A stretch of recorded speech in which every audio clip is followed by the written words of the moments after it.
Salut Anthony, on est de Sa- retour dans un épisode de Binder That. Salut Joey, comment ça va? Ça va très bien, et puis on vient déjà de se chauffer toi et moi par rapport à un sujet.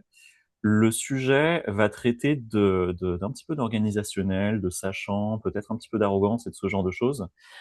Euh, Anthony, est-ce que tu t'es déjà retrouvé dans la situation où en tant que sachant, un non-sachant te demande de lui expliquer pour pouvoir prendre une décision?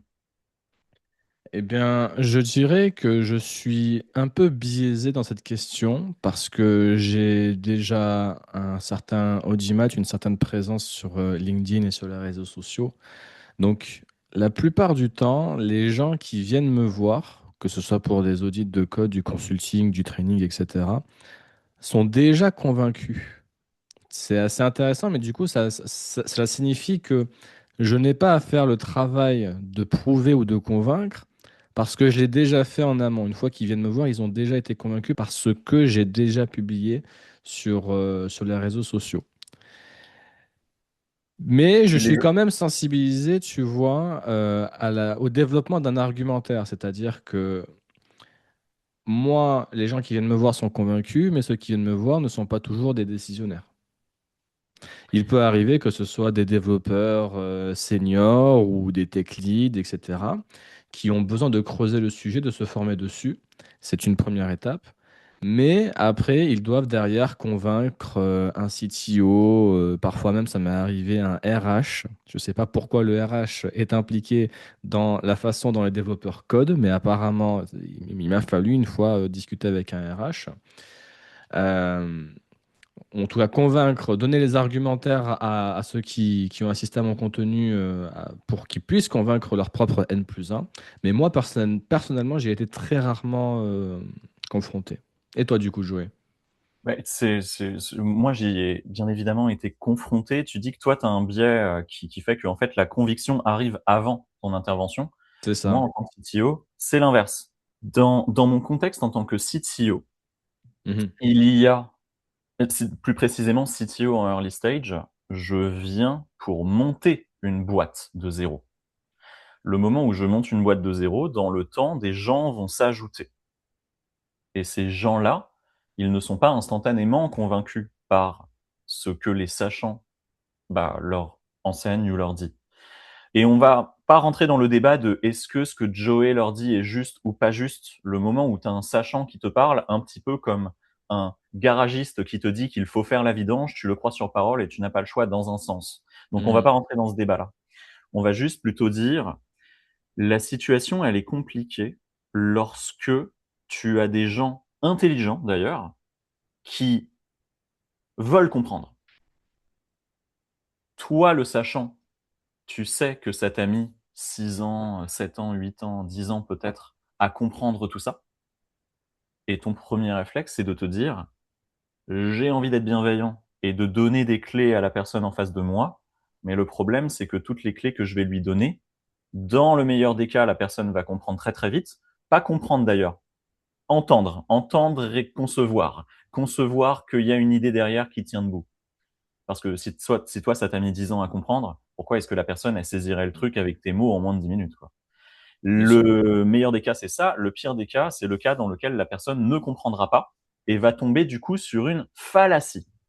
La fallacie, elle dit, Joey n'a pas été capable de m'exprimer que ce qu'il disait est juste, soit parce que ce qu'il dit est pas juste, soit parce que Joey n'a pas les compétences pour l'expliquer, soit parce que moi, je ne l'ai pas compris, moi qui n'ai pas Joey, hein. Et à ce moment-là, la fallacie dira, donc ce que Joey dit est faux. La logique voudrait que si Joey s'est foiré, on ne sache pas si c'est vrai ou faux. Mhm. Mais la fallacie prendra probablement le relais. Il n'a pas réussi à m'expliquer, donc c'est faux. Et à ce C'est vrai. moment-là, ouais, et à ce moment-là, t'es dans une situation compliquée parce que tu vas devoir user d'outils qui sont pas les bons, qui sont des outils de merde. Par exemple, le dictat. Mhm. Du genre, je sais ce que je fais, j'ai raison, t'as pas ton mot à dire. Mais la grosse difficulté, en fait, qu'il y a, c'est que comme tu le dis, toi, tu as 10 ans d'expérience ou 15 ans d'expérience, ou d'une manière générale, tu as quelque chose que ton interlocuteur n'a pas forcément ou n'a pas dans la même mesure que toi, c'est l'expérience concrète des choses qui t'ont amené à voir les choses de la façon dont tu le vois aujourd'hui. Et ça, malheureusement, c'est quelque chose qui est extrêmement difficile à transmettre. Même moi, je vois, j'ai le même problème aujourd'hui. J'en suis arrivé à un stade, je programme depuis que j'ai 13 ans, donc maintenant ça fait bien plus que 15 ans.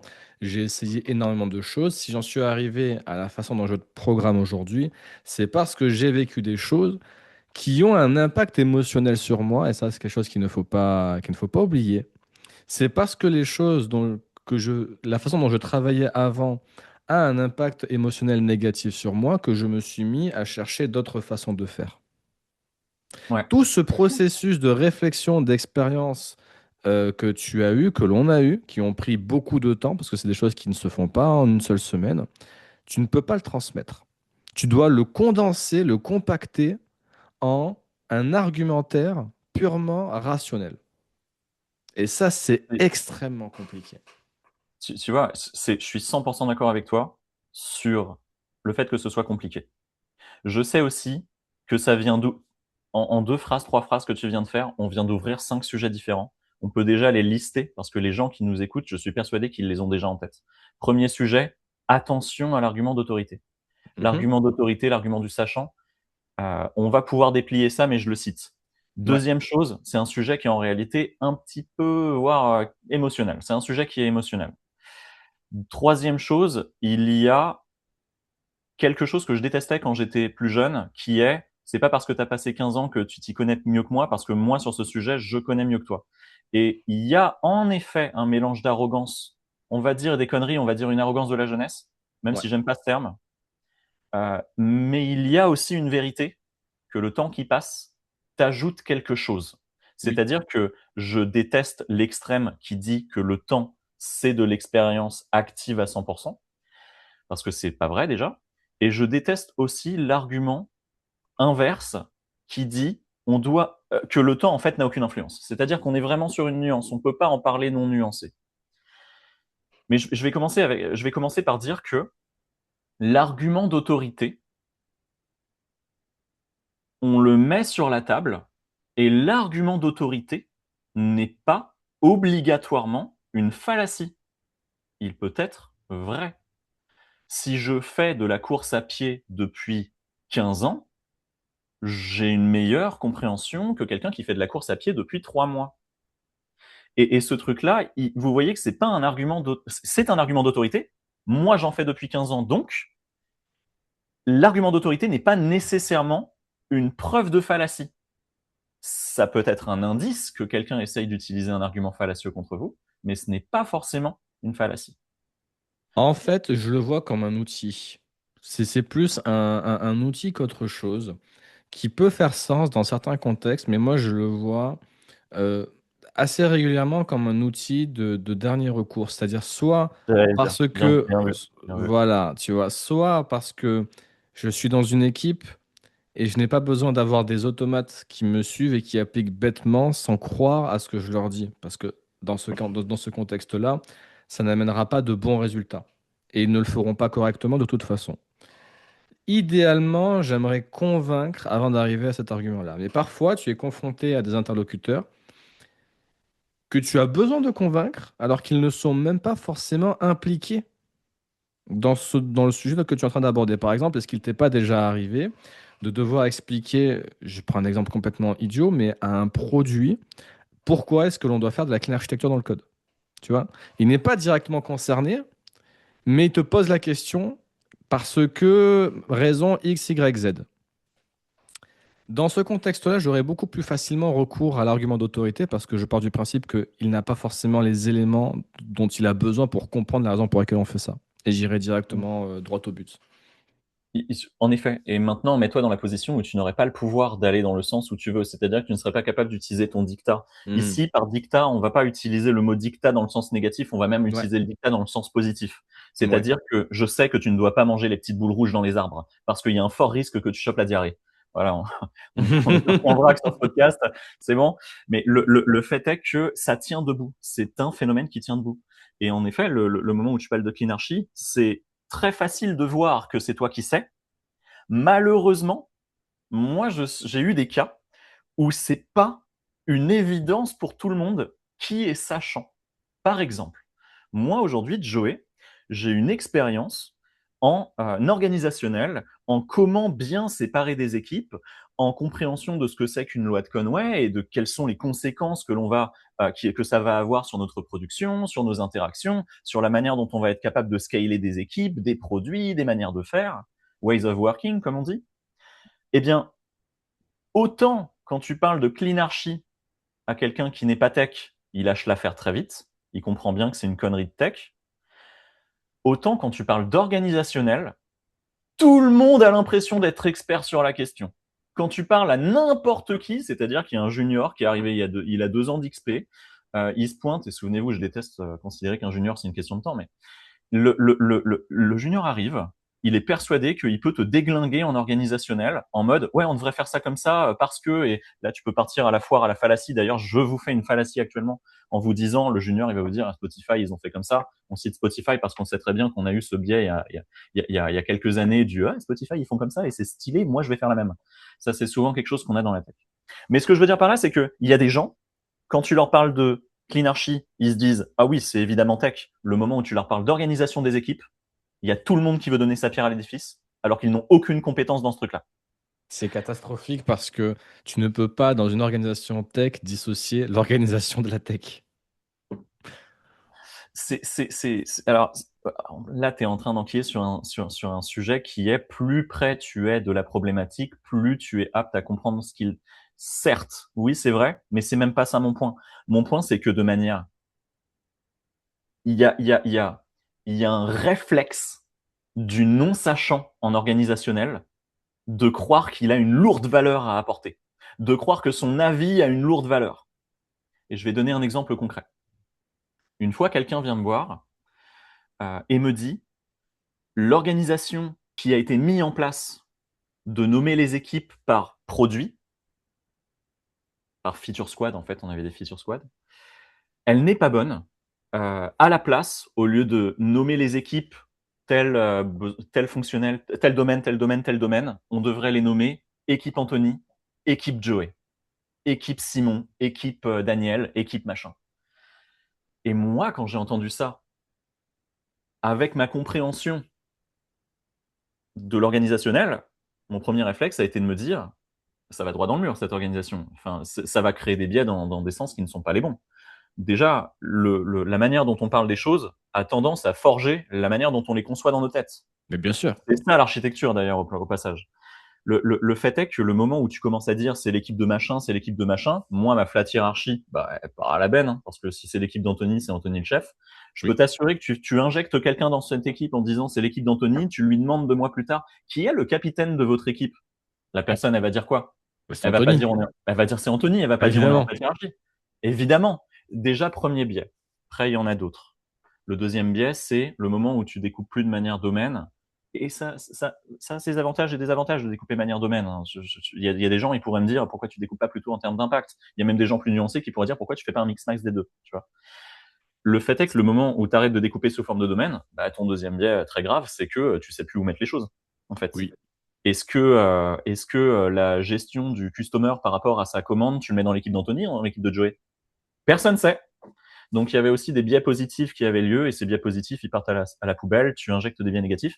Et la chose drôle, c'est que le moment où la personne me propose ça, et que ma réaction, c'est de dire, bah, je pense que ça nous emmène droit dans le mur, la personne qui n'a pas de compréhension organisationnelle, et cette personne, elle est hypothétique, hein. Oui. Ça peut être n'importe qui, hein, parce que tout le monde pense avoir des compétences organisationnelles, alors que très peu de gens en ont. Bah, la personne se dit, je ne comprends pas pourquoi ce que je propose risque de créer des dégâts. Et c'est là qu'intervient le fameux problème qu'on mentionnait au tout début. Et ce que je vais lui expliquer, mais ces trucs-là prennent du temps, ces trucs-là prennent des années, ça nécessite aussi de voir certaines choses foirer.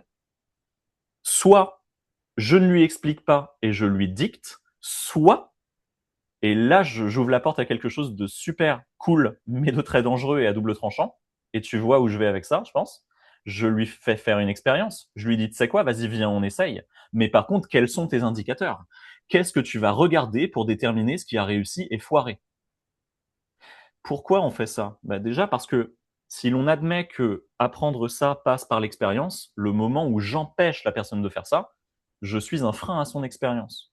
Tout à fait. Mais pour autant, en tant que leader, je ne peux pas juste dire: «Vous savez quoi? On va partir sur tel truc qui est complètement claqué au sol, on va voir où ça va» et si je sais que ça va causer des énormes dégâts, je ne peux pas le faire. Donc il y a des gardes à mettre en place, il y a des jalons à mettre en place, il y a des machins et on est en train de dire, et c'est la conclusion de mon monologue là, on est en train de dire, le moment où il y a un non-sachant qui se pointe, qui fait une proposition très facilement débunkable par le sachant, en tout cas par l'expérience, mais qui est difficile à expliquer au non-sachant, ça t'emmène dans un délire organisationnel où le sachant ne peut pas gagner. Le sachant ne peut pas gagner. Je peux pas t'expliquer. Est-ce que c'est pas un peu dur de dire que le sachant ne peut pas gagner? Qu'est-ce que tu entends par gagner? Si je t'explique, tu comprendras pas. Ouais, Si je te dis non par dictat, c'est moi l'enfoiré. ouais. Si je te fais faire l'expérience et que ça foire, il va falloir pointer du doigt certaines choses et je ne suis pas sûr que ton émotionnel soit capable de voir que pointer du doigt, c'est pas pour te foutre les glandes, c'est pour te dire: «Attention, il y a des choses qui ont foiré». Mmh. Il y a 1000 lignes parallèles qui sont toutes pourries. Malheureusement, il faut prendre ses responsabilités et dire, «J'en choisis une et je m'y tiens» et d'ailleurs les choses le «je m'y tiens», il est à nuancer lui-même. C'est-à-dire qu'on peut toujours se dire: «Ah papa, en fait, on a détecté quelque chose qui permet de voir que ça marche pas».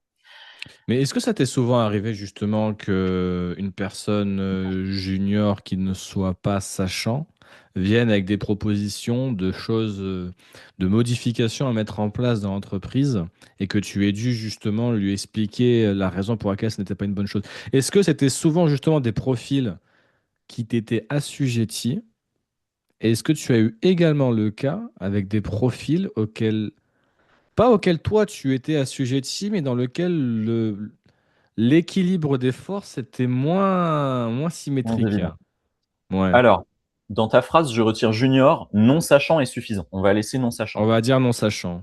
Ensuite, on va retirer assujetti parce que moi, je mets en place des hiérarchies flat. Je ne Ouais, suis, personne n'est sujet de Joey, en fait. Les gens mais sont sujets de la réalité observable. qu'il y ait ou non une flat hiérarchie, tu ne Il y a une peux pas dynamique de pouvoir. empêcher l'émotionnel des gens de se dire: «C'est Joey, c'est mon boss», tu vois? Correct, il y a une dynamique de pouvoir implicite. Exactement, Ouais. tout à fait. Donc en fait, on va pas dire assujetti explicite, on va dire qu'il y a une dynamique de pouvoir qui fait que quand Joey parle, de fait, il va y avoir une force supplémentaire. Et le dernier, Voilà. la dernière, la dernière, la parallèle que tu fais, le fork que tu fais à ce moment-là, c'est qu'en est-il quand il y a des gens qui s'en foutent en fait de ce que Joey dit, C'est ça. qui Ils n'ont sont en pas fait. là pour te demander, en fait, ils sont là pour t'imposer le sujet. Alors, on va commencer par les gens qui pensent que Joey ne dit pas que des conneries. Ouais, D'ailleurs, le pas que est intéressant, c'est-à-dire que Joey dit des conneries des fois, comme vous tous, comme nous tous en fait, on bah, dit tous des évidemment. conneries. Le but, c'est de dire le moins de conneries possible et de pas être arrogant et de se dire, observons la réalité. J'ai Mais envie de quand dire, le but, c'est d'être le plus sincère possible dans sa démarche. J'ai le droit de dire des conneries si je cherche justement à ne pas en dire, à améliorer la condition de l'entreprise, des boîtes, que je suis dans une démarche qui est authentique. sincérité est un beau mot, je trouve, Ouais, parce que la sincère. sincérité, ça requiert même un certain courage. C'est-à-dire, Tout à fait. je trouve que ce n'est pas courageux de voir un non-sachant arriver avec une proposition complètement claquée et de se dire: «Vas-y, fais ce que tu veux». Je trouve que ce n'est pas Mhm. sincère et je trouve Mhm. même que ce n'est pas professionnel. Je pense que je n'en veux pas aux non-sachants de venir me voir avec des propositions. C'est d'ailleurs, en flat hiérarchie, ça arrive plus que quand tu es dans une hiérarchie pyramidale. Il y a des gens qui vont venir et qui vont se dire, on pourrait faire des trucs. Et d'ailleurs, tu veux que les gens viennent te voir avec des trucs comme ça. C'est le meilleur des fonctionnements. Tu veux que les gens, ils aient des initiatives et que Mhm. ces initiatives, elles soient portées. Ça m'est arrivé en effet à plein de reprises, plein de reprises, et mes réponses ont systématiquement été en cas par cas, des fois de l'ordre du dictat, mais du dictat explicatif, c'est-à-dire que je vais expliquer pourquoi je dicte. Mhm. Et là, vous pourriez me dire, ça veut dire que tu es pas vraiment dans une flat hiérarchie de machin des trucs. Peut-être une conversation pour un autre moment. Le point est valide, mais peut-être une conversation pour un autre moment. Parenthèse. Heu, par le dictat, par l'explication lorsque je savais que, et par l'expérience quand je savais ou que je considérais, parce que je vais utiliser savait en mode à mon niveau de compétence actuel. C'est-à-dire qu'il y a 4 ans, je savais moins de choses que maintenant. Par l'expérience. Et d'ailleurs, je trouve que l'expérience, elle est pas mal. C'est mon point préféré, c'est le moment où le moment où le non-sachant il se pointe avec une initiative, tu vas lui dire encore une fois, ok, quels sont les indicateurs que tu vas regarder pour voir si ça marche ou si ça marche pas. Deuxième question, qui est-ce que cela va impacter dans la boîte? Le travail de qui est-ce que cela va impacter? Potentiellement, il y a un angle mort du non-sachant, et puis toi, tu vas rajouter les personnes que tu sais que ça va impacter. Un petit peu comme si quelqu'un te proposait d'utiliser ta bibliothèque et que tu te disais ah bah tiens en fait je sais pas si t'as vu mais ça va impacter aussi. Ah oui c'est vrai j'avais pas vu. Et c'est un travail collaboratif. C'est-à-dire qu'à la fin de cette conversation, potentiellement le junior se dit c'est risqué. D'ailleurs c'est là où tu peux te schizophréniser toi-même et dire oui c'est vrai que c'est risqué mais on pourrait quand même y aller. Tu vois? On pourrait. Tu fais l'avocat du diable. Exactement. Tu essayes de faire en sorte et vous voyez que la considération principale là-dedans c'est pas vraiment que les choses fonctionnent ou fonctionnent pas, c'est plutôt d'augmenter les gens autour de nous. Oui.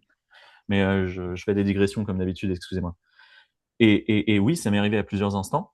La plupart du temps, les gens n'acceptent le dictat que lorsque la charge de preuve en fait est monumentale, mais donnée. C'est-à-dire que tu viens expliciter un contexte pour eux hypothétique, mais pour toi peut-être évident, de ce qui va se passer après.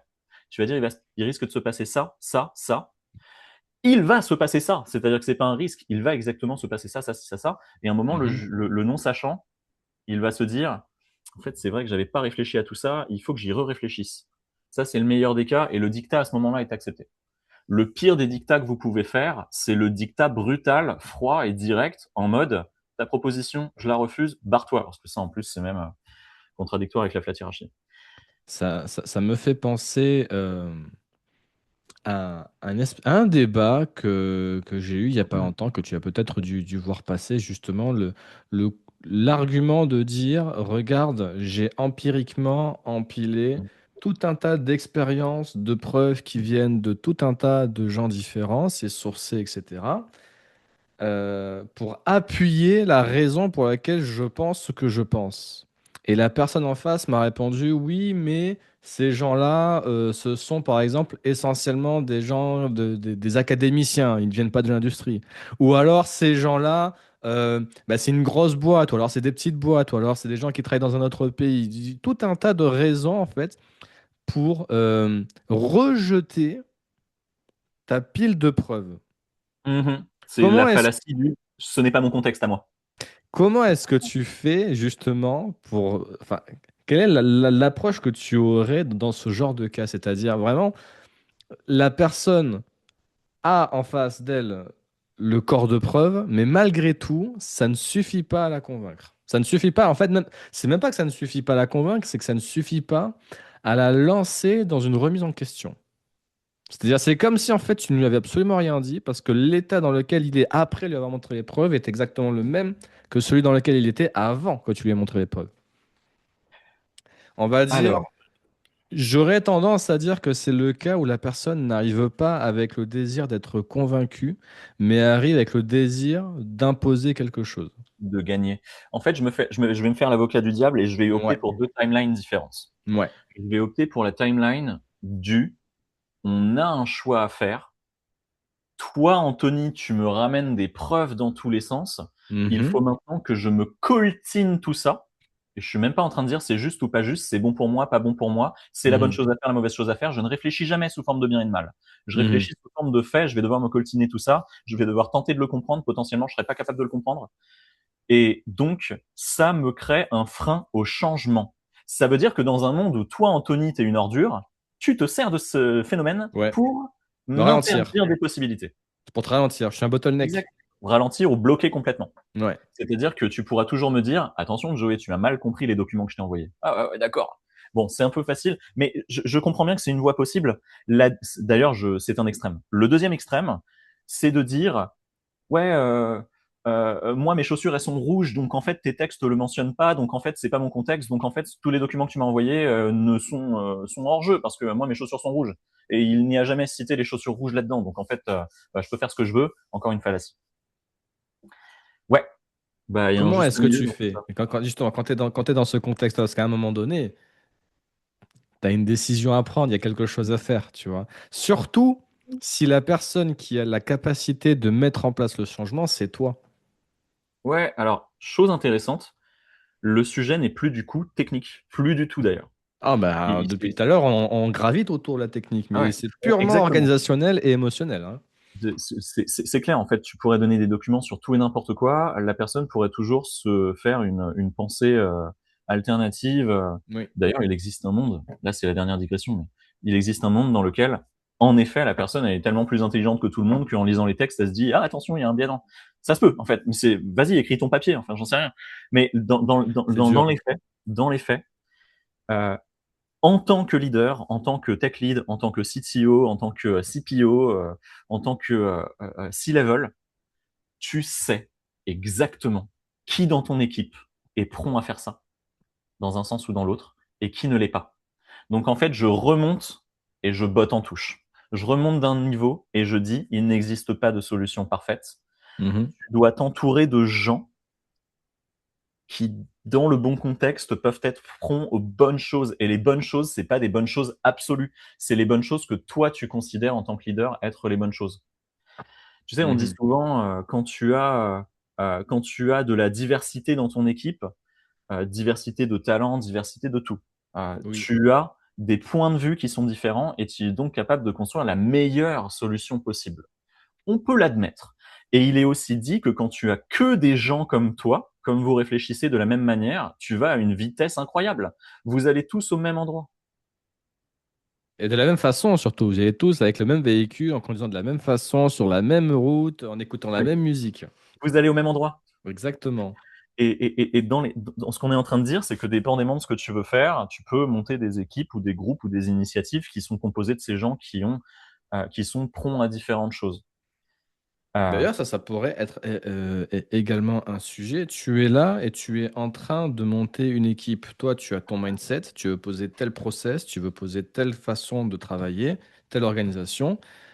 Euh, Est-ce que tu vas accepter des personnes qui ont le potentiel de faire dériver cette organisation, cette façon de travailler, tu vois? Ça pourrait être un sujet. On va pas le faire maintenant. On va alors pas le là, faire maintenant. On en ça c'est aurait pour un 2 heures. moment. Mais Ouais. tu vois, je me dis ça, ça pourrait être pas mal parce que c'est exactement le genre de réflexion que j'ai en ce moment. Est-ce que je vais favoriser des profils prometteurs, mais qui n'ont pas encore suffisamment d'expérience pour comprendre la façon dont les choses vont se faire? Ou est-ce que je veux directement aller chercher un profil beaucoup plus rare, mais qui va fit immédiatement directement dans les cases?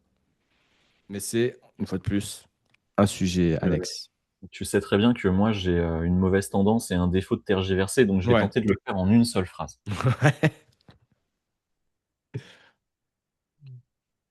Certaines personnes, peut-être que le pas entre ce que tu viens de dire et ma réponse est Mhm. trop loin, peut-être que j'ai Mhm. réfléchi trop loin, mais Mhm. certaines personnes n'accepteront jamais Oui, oui. l'effet objectif. Dans ma main, j'ai une tasse, tu sais pas ce qu'il y a dedans, peut-être c'est du Mhm. thé, du café, du whisky si tu veux, hein, le fait est, tu ne sais pas ce qu'il y a dedans, mais j'ai une tasse dans ma main.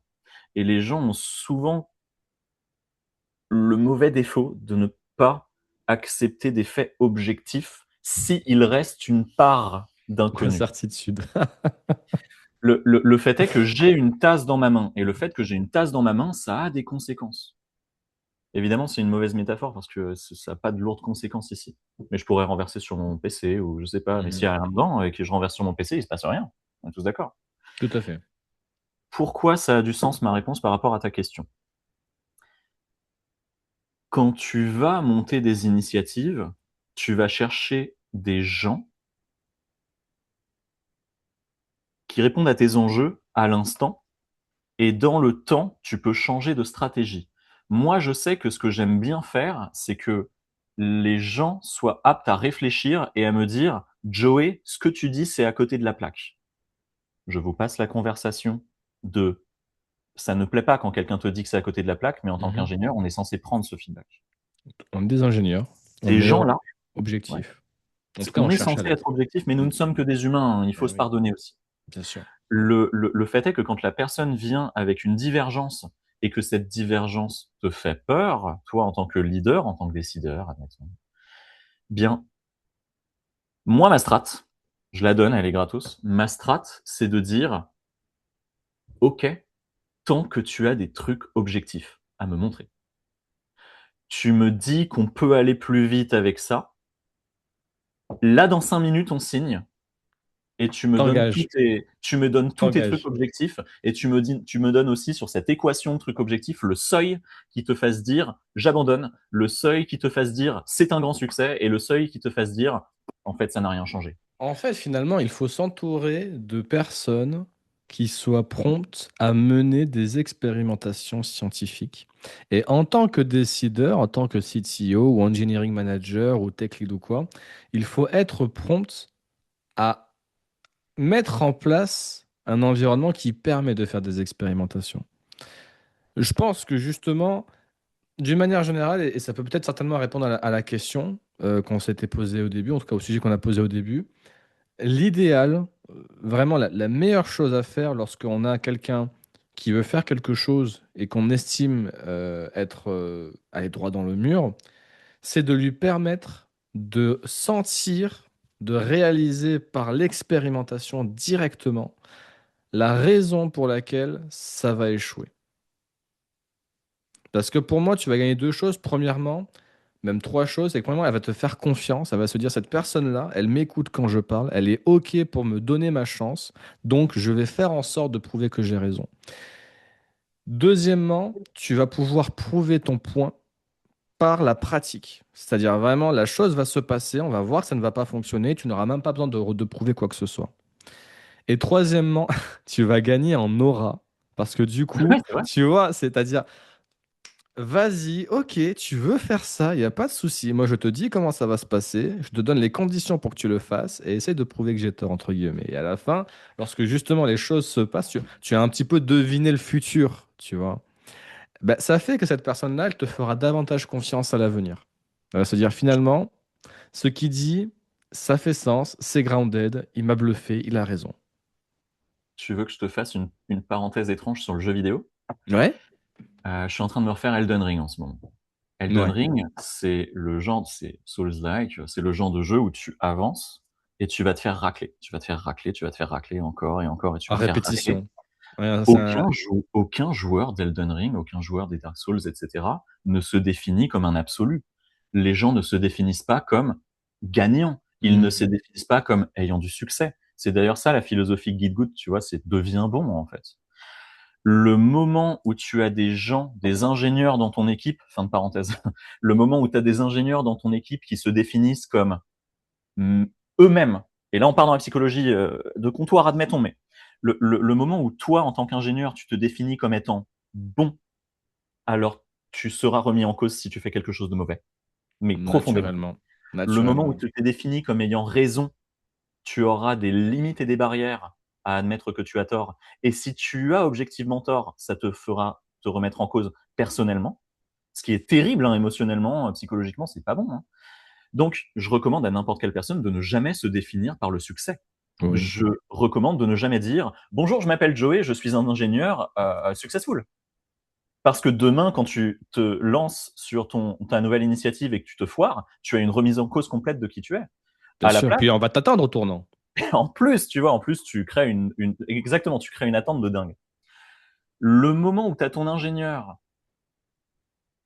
c'est difficile de trouver ces gens-là. Mais il y en a plein. Mais c'est difficile de les trouver parce que c'est difficile de monter un protocole qui te permette de deviner que ces gens-là Ouais. ne se définissent pas par le Les succès. identifier. Ouais. Les arrogants, par exemple, se définissent par le succès. L'arrogant, il Ouais. est là, il dit non mais de toute façon, on devrait faire ça comme ça, de machin. Jamais de la vie, l'arrogant, il va dire ah ouais c'est vrai, je m'étais gouré. Alors, Jamais de la vie un arrogant. autant l'arrogance se définit par le succès, autant toutes les personnes qui se définissent par le succès ne sont pas arrogants. Oui, je suis prêt à l'admettre. Tu C'est vois, parce pas. qu'aujourd'hui, on est sur un marché justement où tu dois constamment te prouver. Tu vois, tu dois dire j'ai été à Google, j'ai changé tel système, j'ai fait scale à 1 million d'utilisateurs, etc. Tu dois le poser, tu dois quand même montrer que la raison pour laquelle tu es là, pour laquelle tu touches un certain salaire, pour laquelle tu as certains avantages comme le full remote ou je sais pas quoi, tu vois. Malheureusement, ça fait pas toi un arrogant, mais ça fait de toi quelqu'un qui joue le jeu en fait, le jeu de la négo, le jeu de l'entrepreneuriat, le jeu d'entreprise. Moi, je crois que jouer un jeu, ce n'est pas se définir soi-même. Quand moi, par exemple, je passe Mhm. en entretien entretien face à des founders, je joue un jeu et c'est normal. Les Ouais. founders aussi d'ailleurs dans cet entretien jouent un jeu. Ma boîte c'est un truc de ouf, on a un sujet de ouf, mais non, ton sujet c'est de la merde. En plus t'es mauvais en exécution mon gars. Bref, le fait est qu'on joue tous un jeu, mais jouer un jeu c'est pas se définir soi-même. Ça pour le coup c'est la seule nuance que j'ajoute à ce que je dis parce que je suis plutôt Ok. d'accord. Ok. Et du coup si on en revient, on remonte les marches et on dit euh, tu mènes une expérience pour déterminer que ce que tu tentes de faire est correct avec des faits objectifs. Et là, je reviens sur certaines personnes ne sont pas capables de voir des faits objectifs, c'est-à-dire que Mm. le moment où tu as dit si Joey prend sa tasse dans sa main, alors c'est un signal comme quoi on n'est pas successful, comme quoi Ouais. l'expérience n'est pas bonne. C'est vrai. Joey, à ce moment-là, prend la tasse dans sa main et la personne qui mène l'expérience dira ah oui, mais on n'avait pas pensé à ce contexte-là. Là, dans ce contexte-là, prendre la tasse dans la main, c'est pas grave. Mais en fait, c'est les indicateurs que tu m'avais donnés. En fait, je suis d'accord sur le fait qu'il existe toujours un extra mile, il existe toujours une nuance, il existe toujours une exception. Oui, c'est vrai, il existe des biais, des contextes qui font que Joe, il a pris la tasse dans sa main, mais on n'était pas dans. Donc, ok, je comprends, ça se peut. Mais tu es en train de remettre en cause tes critères objectifs que tu m'as donnés. Lequel remettras-tu en cause demain? Ton expérience, elle réussit parce que tu crois qu'elle a réussi? Ou ton expérience, elle réussit parce que tu es capable d'observer qu'elle a réussi? Une fois de plus, hein, c'est un facteur humain. C'est un Bien facteur sûr. humain. Et de réussir justement à trouver les indicateurs les plus objectifs possibles qui sont impossibles à remettre en question dans une démarche produit, c'est extrêmement compliqué. Je vais faire un petit peu maintenant de karma dans l'autre sens. Mhm. Le moment où tu vas voir ton leader, toi contributeur, toi junior, toi non sachant, toi quelqu'un qui veut faire des expériences parce que tu sais qu'il n'y a que ça qui compte. Tu t'en fous d'avoir battu le boss dans Elden Ring. Ce qui compte, évidemment, ça t'a mis un boost, ça fait plaisir. Mais ce qui compte, c'est le parcours qui a mené à que tu progresses et que tu Le apprennes la chemin. partition, Le chemin. le chemin. Le chemin est Le... plus important que la destination. Oui, les deux Ah, sont bons. mais. Le chemin est Ouais. plus important, les deux sont bons, c'est vrai.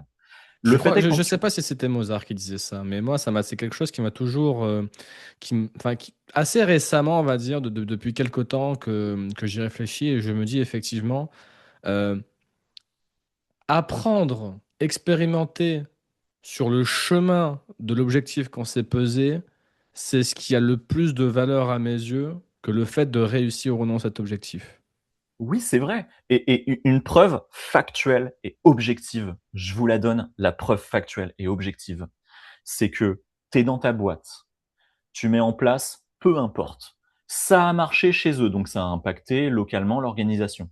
En bien. Tu quittes la boîte, tu te retrouves dans une autre orga. Qu'est-ce qui va jouer? Le fait que tu aies impacté l'organisation d'avant ou ce que tu as accumulé et qui te permettent potentiellement de répliquer la même chose, potentiellement même de le comprendre mieux? C'est évident que c'est devenir meilleur qui est plus important. Mais peut-être qu'en fait, on est sur un quasi-consensus et que la plupart des gens pensent comme nous, d'ailleurs, là-dessus. Mhm. Moi, j'arrive à y croire. C'est-à-dire que là, on a tellement enfoncé le clou que j'ai du mal à imaginer quelqu'un qui dise l'inverse. Non, ce qui est important, c'est d'avoir augmenté de 30% le truc. Ok, non. Ce qui compte, c'est d'être capable de le reproduire. Quand tu dis en entretien pour ta nouvelle Oui. boîte, j'ai augmenté de 30% les revenus sur une période de machin en mettant en place ce truc-là, Mhm. le 30%, c'est un indicateur de succès de ce que tu es capable de mettre en place. Ce n'est pas Oui, c'est un juste, potentiel. voilà, C'est c'est comme vraiment. lorsque les gens me parlent d'un profil, oh, regarde cette personne-là, il a monté une boîte à 100 millions, il a vendu sa boîte à 150 millions. D'accord, il l'a fait une fois. Mais est-ce que ça veut dire qu'il est capable de le refaire? Est-ce qu'il sait pourquoi est-ce qu'il a réussi à le faire?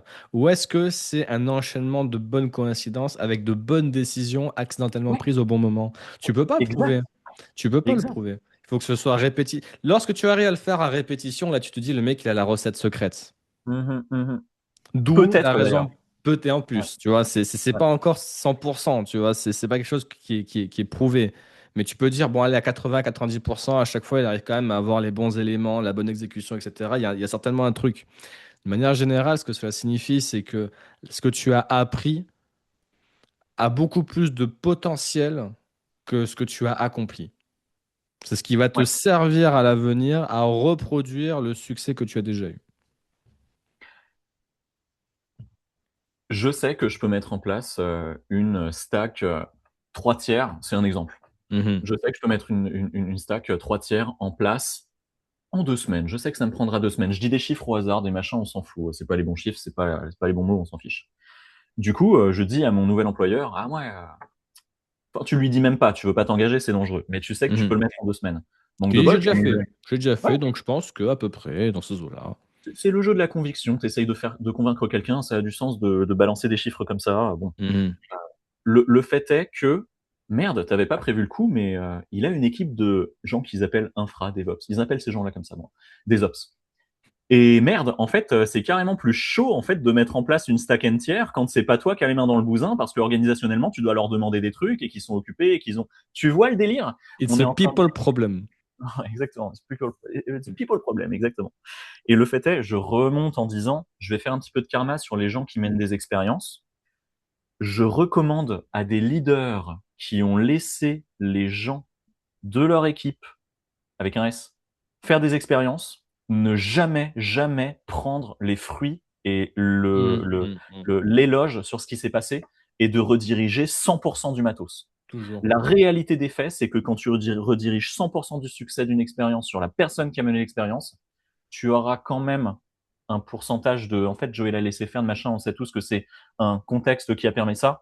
Le fait est, ne grappille pas des points. Grappille pas des points, c'est pas ton succès en fait.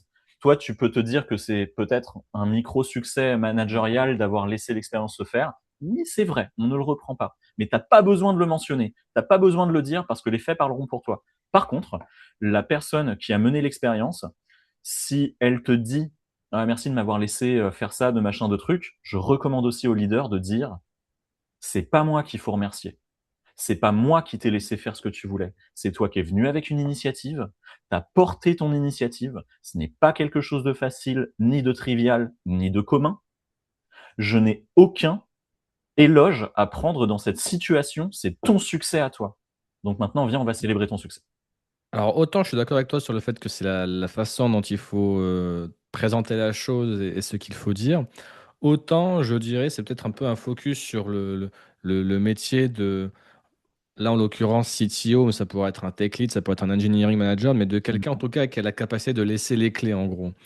De Ouais. se dire son travail le plus important, ça aura été d'avoir mis en place un environnement qui permette à la situation d'arriver. Parce que Oui, c'est ça, les fameux pourcentages de fin quand je parlais voilà, exactement. tu as été un enabler. Tu as Ouais. mis en place les circonstances qui ont mené à ce qu'une personne vienne te voir avec une expérimentation, la fasse et soit un succès. Ouais, Ça c'est juste. représente les peut-être 5%, tu vois. Mais l'air de rien, ce sont les 5% qui manquent dans énormément de boîtes. Bah, bien sûr, et encore une fois, par peur, par émotion, Hmm, des fois par des faits, hein, des fois, tu as des contextes où tu peux pas laisser l'expérience se faire. c'est vrai. T'imagines, il y a Ah quelqu'un bah, dans qui te une dit, usine nucléaire, ouais, effectivement, tu vas, ouais, tu vas éviter, t'imagines, hein. ouais, je Bien pense qu'on sûr. devrait mettre la console ici, qu'est-ce que t'en penses? Non, mais n'importe quoi, les gars, en fait. Deuxième chose, t'imagines, tu fabriques un rover pour aller sur Mars et t'as un ingénieur qui te dit, tu sais quoi, il y a une nouvelle librairie de machin qu'on pourrait, non, mais de quoi tu me parles, en fait? Bah, c'est Non, mais normal. évidemment qu'il y a des contextes dans lesquels ça ne peut pas se produire. Après, c'est de l'intelligence du contributeur de comprendre que dans son contexte, il a telle ou telle marge de Mm. manœuvre. Dans les startups communément, parce que c'est vrai que toi et moi, on parle souvent dans ce contexte-là, on ne le répète pas, mais on est dans ce contexte. C'est-à-dire Oui. que quelqu'un aujourd'hui qui voudrait nous tomber dessus après avoir entendu tout ce qu'on dit se dirait, ouais, mais n'importe quoi, ce qu'il dit, c'est des conneries, parce que moi, dans mon contexte, oui, évidemment, bien sûr. Dans ton contexte, ce n'est pas possible. On dit pas que ça l'est. On n'est pas arrogant à ce point-là. Peut-être Mhm. un peu, mais pas à ce point-là. Le fait est, oui, il y a un succès du manager à laisser faire ce genre de choses. Mais il n'y a pas besoin de le mentionner. C'est juste ça mon point. Il Non. n'y a pas besoin de le mentionner Voilà. parce que de toute façon, ça se verra et ça se saura. Je suis d'accord avec toi. Et la Mais je- chose la plus drôle, c'est que si vraiment tu es un bon leader, ton objectif, c'est pas de te faire mousser. Ton objectif, c'est de faire en sorte que les choses te moussent, en fait. Que les résultats te fassent mousser. Le moment où tu permets à des gens de faire des expériences et que ça se passe bien ou que ça se passe mal d'ailleurs, tu fabriques dans le pire des cas des auras, dans le meilleur des cas, tu fabriques des conséquences positives. Et Mhm. ça, là, ça va générer un cercle virtueux où de plus en plus de gens voudront mener des expériences. Et c'est ce qu'on veut. C'est ce qu'on veut. C'est ce qu'on veut. Je te raconte une anecdote et je te raconte un contexte dans lequel c'est la merde. La première anecdote, réelle, J'avais un senior qui bossait pour moi dans une de mes boîtes précédentes. Il se reconnaîtra s'il écoute. Et un jour, ce senior vient me voir et me dit, Joey, je tiens à m'excuser. Je vois que ces dernières semaines, je suis pas au top. J'ai fait, en fait, j'étais sur tel refacto, migration, machin, et je vois que je suis pas au top. Et du coup, j'aimerais m'excuser. Et je lui ai répondu, parce que c'est comme ça qu'on parle à un senior. Je ne parlerai pas à un senior tel que je parle à un junior. Je lui ai dit, je n'en ai rien à faire que tu t'excuses. Déjà, j'avais pas vu que tu te sentais comme ça. J'apprécie que tu viennes m'en parler. Tu n'as pas à te sentir comme ça.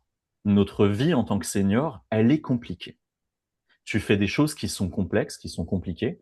Tu te prends le contre-coup de peut-être un manque d'énergie en ce moment, ou je sais pas, on a tous des vies en fait. Tout à fait. Je m'en fiche que tu me dises que tu es désolé. Je ne t'en veux pas, personne ne t'en voudra pour ça. Règle la situation. C'est toi le senior, c'est toi qui sais, je te fais entièrement confiance. Règle la situation. Ce qui s'est passé à la suite de ça, c'est qu'il m'a dit, ouais, c'est vrai, Joe, t'as raison, je me reprends et j'y vais, il n'y a pas de désolé. Le désolé, c'est dans un monde purement émotionnel où les gens s'en veulent. Moi, je ne veux Mhm. pas être dans un contexte où je t'en veux. Ça n'existe pas, en fait, le contexte où je t'en veux. On est des ingénieurs et on fabrique des choses. Il m'a dit, ouais, c'est vrai, je me reprends, machin. Et la suite a été géniale. Ce qui s'est passé ensuite, c'est qu'il a fait un post-mortem de tout ce qui s'est passé, qui l'a fait foirer quelques trucs. Le moment où tu es dans une équipe où il y a des juniors, des expérimentés, des seniors, et que tu as un senior qui devant tout le monde dit hey, je me suis foiré très fort là-dessus, regardez ce que j'ai fait comme merde, il y a tout le monde qui redescend d'un niveau et qui se dit putain, stylé qu'on soit dans une boîte où on est capable de faire ça. Moi, junior, je me compare à des gens qui sont faillibles. On est tous humains, bordel. Tous.